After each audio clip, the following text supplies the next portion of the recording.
Hi, it's Paris from Epic Reviews, the tech channel, and I know the title on this video seems a little over the top, but really, honestly, I believe that this mouse here, the Evoluent mouse, it really did save my wrist. At least saved it from surgery, because that was getting real close to what I was going to need to do to get rid of the pain. The pain I had in my right wrist and also in my forearm, that it got to the point where it didn't matter if I wasn't on the computer, it still hurt. And I was close to going over to the Brown Hand Center, not too far from here, and saying, what can you do to stop this from hurting? Now I know the mouse was the problem, and it was from gaming, not the StarCraft gaming that I still continue to do, but I kind of got into a first-person shooter game that my brother and I would play in the same tournaments and so forth online. And too many hours with a standard mouse. And I mean, this is a good mouse, the Microsoft IntelliMouse. I love this, and I was a pretty good player. But just the hour and hour of the arm in this unnatural position just took its toll. After 6 months of playing, after 2 hours of playing, at that point, my arm would hurt. And then a little bit later, about halfway through the play, my arm would hurt. It got so, as soon as I put my hand in this position, I could just feel the ache start. And then it got so it was just hurting all the time. Didn't matter if I was on the computer or not. And I think I was a candidate for carpal tunnel surgery. So I knew what the problem was. We actually stopped playing that game. Just it was taking up too much of our time, so we gave it up cold turkey, uninstalled it from the computer, didn't play it anymore. But the problem still with my arm remained, because I do have to do other work on the computer. So I did end up using the mouse at least an hour or two a day, and my wrist complained bitterly. So I have a chance to work with, have my hands on a variety of mice, because I work on people's computers. And so occasionally somebody will have that trackball, and different styles of mice, different sizes, wireless, wired, a whole gamut of mice. But nothing seemed to help. I didn't use them for extended periods of time, but just in trying them out while I was working on the person's computer, I felt, this isn't what I need for my wrist. So I went online and researched and found that the University of California in Berkeley had done a study on this. And they found, this is my paraphrasing their discovery, is that the whole basic position of how you hold a mouse is wrong. Now, if you don't do it too much any given day, it may not ever bother you, but it's when you have the hour after hour of having your hand in this unnatural position, that's what causes the stress, damages the tendons, and accelerates the repetitive stress injury. So when you have a regular mouse and you have your hand on it, you basically have your hand in this position. And this is what's not natural. If you think about how when you're just sitting normally and you have your hands in front of you, they're sort of at an angle. They're not straight up and down, but they're certainly not like this. In fact, when you do this, you can feel the I can feel the tightness right through here, that it's not a natural position. I'm having to force it into this position. Naturally, it would be like this, not straight up and down, just a little bit over. Well, what they did, the folks at UC Berkeley, kindly enough, they went out and took your mouse, which would normally be in that position, and they moved it so it stands up. So your hand fits on it in just about the same position that you would have your hand when it's normally at rest sitting in front of you. And I can tell you, that makes all the difference. It's not like I instantly felt better and was completely healed, but I bought this mouse, and they make several models of this. They have a wireless version, they have a left-handed or right-handed version, and still hoping to continue doing some gaming. I bought the wired one because I hate those wireless mice when they have that little bit of lag. Anyway, probably had to use it a couple months before I started to notice that during the day, my wrist and forearm weren't hurting all the time. And as I've continued to use this as my primary mouse, I have a laptop, so I do the touchpad some of the time, but mostly this is the one on my desktop where I spend a lot more of my time when I'm on the computer.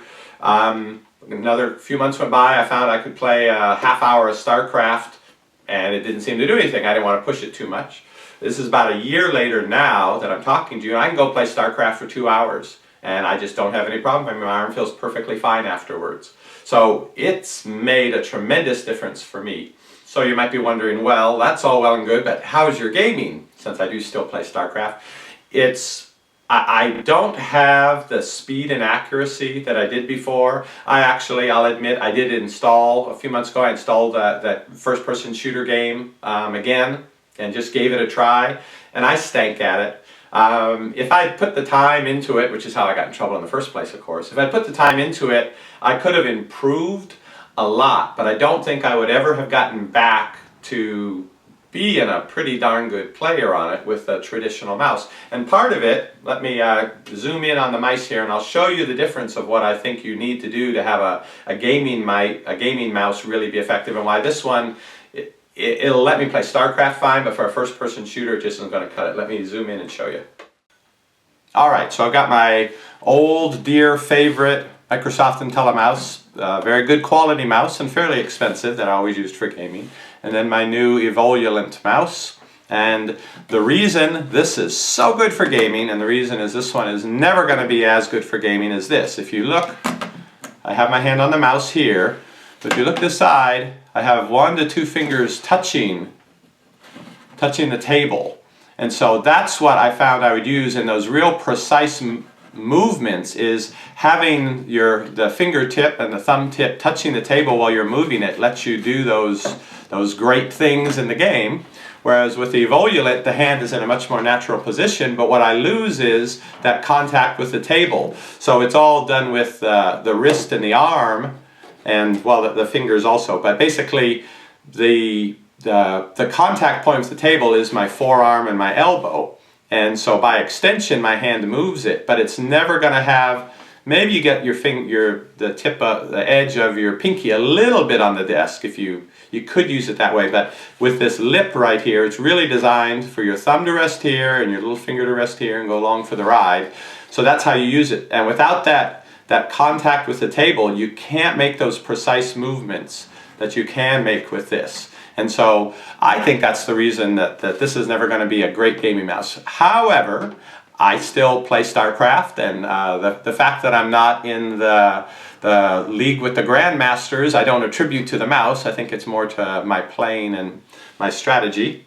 So for the sake of saving my wrist and my arm and the function of my hand, the trade-off has been, I would say this mouse gets me 80 to 90% of what I need to be a good gamer.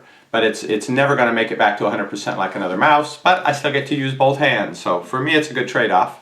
Let me show you some of the features it has.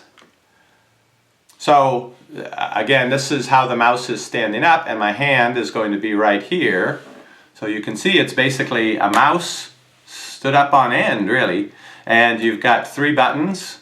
By default, the bottommost button is set as your right click. If you don't install the drivers for the mouse, you just plug it in and let Windows put it in. It'll set this to be your left click, this to be your right click, which was unnatural for me. I'm used to doing it with the other finger.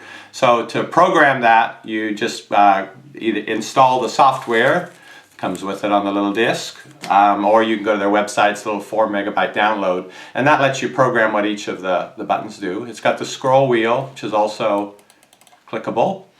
And this little guy right here, the plus and minus, are for the speed. It controls how fast the cursor moves on the screen, basically, is the net result of it. So rather than having to go into control panel and do that little thing where you go into control panel and mouse and slide it and then move the little bar to set its sensitivity, you can do that right here. There's 4 different settings for it. And on this side of the mouse, if you see the green lights here, it shows what sensitivity level you have it set for, between 1 and 4. I'll cycle through them here.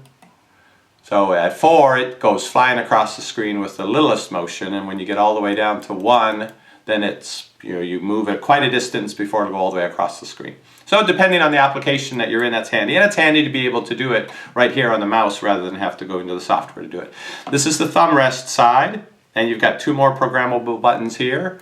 One up at the top, and down at the bottom, and they are that same chrome finish, so they fit right in. On the back, you got the glowing symbol for the company.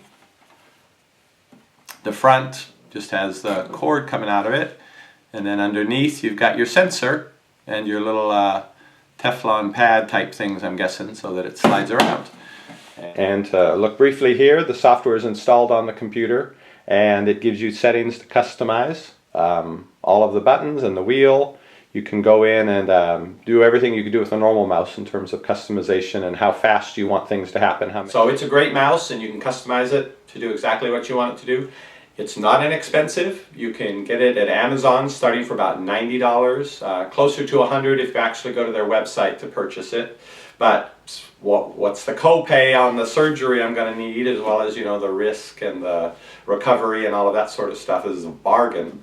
If you do buy one, it comes in a pretty nondescript little brown cardboard box with your mini driver disc and a very simple card saying here's how you get it to work on the computer, and here's how you hold it, just in case, you know, somebody's so unfamiliar with, they don't even realize you're supposed to put this side down and put your hand on it like that, like you're giving it a handshake. Well, I'll go and show you a little bit of StarCraft, just so you can see the pointer, at least a little bit of the mouse in action. And if you're looking for a gaming mouse and you're young and your arm's in great shape, then probably this wouldn't be the choice for you. But if you've gotten older and your arm's gotten older and it's complaining that you can't keep that up anymore, this is a great choice for a mouse that'll let you continue to game, and yet will have your hand in a position where you get rid of all the pain. I'm going to go play some StarCraft now. Come watch. Alright, trying to film with my left hand here while playing with my right hand. Wanted to give you some idea that I can still play. And if you notice it's a little shaky, part of that is, and there's the mouse, is that I'm on a treadmill while I'm doing this, which may seem odd, but actually I use a Trek desk. That's another review you can look at if you'd like, for exercise while I'm playing, because I've found that if I'm in motion, going up a 6% incline at 2.5 miles an hour, I can still play well enough that, or poorly enough that it doesn't seem to affect my playing, that I get my exercise while I'm playing, basically, without even realizing it. Because in the middle of playing a game, you get so involved, the legs just keep going. Oh boy, here comes enemy. Yeah, I should have met my partner out there in the middle. Anyhow, you can see things still work. You can still click on things and build things and so forth.